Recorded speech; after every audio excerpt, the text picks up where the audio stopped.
BNP chairperson ও সাবেক প্রধানমন্ত্রী বেগম খালেদা জিয়াকে সমাহিত করার পর সেখানকার সার্বিক অবস্থা জানতে যাচ্ছি জিয়া উদ্যানে।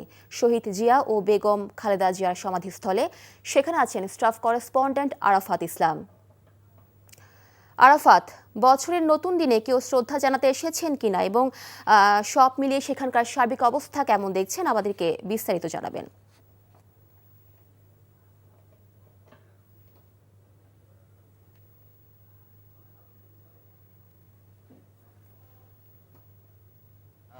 তার স্বামী শহীদ প্রেসিডেন্ট জিয়াউর রহমানের পাশেই তাকে গতকাল শায়িত করা হয়েছে, যেটি জিয়া উদ্যান নামে পরিচিত। এবং এই মুহূর্তে দেখতে পাচ্ছেন জিয়া উদ্যানের যে প্রবেশ পথ, সেটিতে কিন্তু ব্যারিকেড বসিয়ে রাখানো হয়েছে এবং কড়াকড়ি একটি নিরাপত্তা জারি করা হয়েছে। জনসাধারণের প্রবেশ অনেকটাই নিষিদ্ধ বলা যেতে পারে। শুধুমাত্র আইনশৃঙ্খলা রক্ষার দায়িত্বে যারা রয়েছেন তারা এখানে প্রবেশ করতে পারছেন। এবং সামনের যে সড়কটি ক্রিসেন্ট রোডটি দেখতে পাচ্ছেন একেবারেই ফাঁকা। এবং আমরা দেখতে পেয়েছি গতকাল তার দাফনের পর থেকেই, সন্ধ্যা নামার পর থেকেই কিন্তু উৎসুক যারা জনতা ছিল এবং দেশের বিভিন্ন প্রান্ত থেকে আগত নেতাকর্মীরা তারা কিন্তু খালেদা জিয়ার যে কবর সেটি জিয়ারত করার জন্য, তাকে শ্রদ্ধা জানানোর জন্য তারা অপেক্ষায় ছিলেন। এবং আজকে সকালেও যথারীতি আমরা দেখতে পেয়েছি বিভিন্ন প্রান্ত থেকে আগত যারা মানুষজন যারা তাকে ভালোবাসতেন তার প্রতি শ্রদ্ধা জানাতে এখানে এসে সমবেত হয়েছেন। তবে যেহেতু এখানে চেকপোস্ট বসে রাখা হয়েছে তার ফলে কিন্তু তারা প্রবেশ করতে পারছেন না।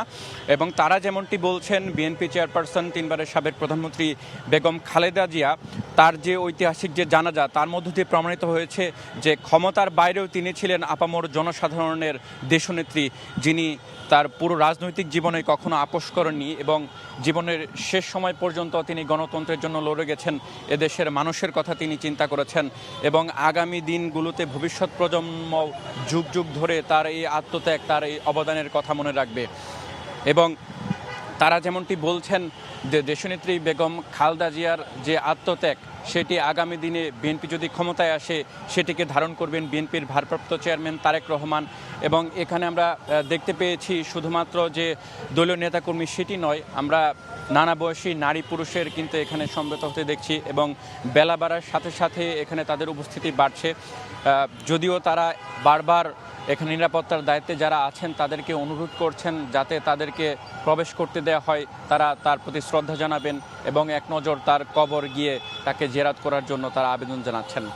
তো এখন পর্যন্ত বেগম খালেদা জিয়ার কবর সংলগ্ন জিয়া উদ্যান থেকে এই ছিল আমার কাছে এখানকার সবশেষ পরিস্থিতি।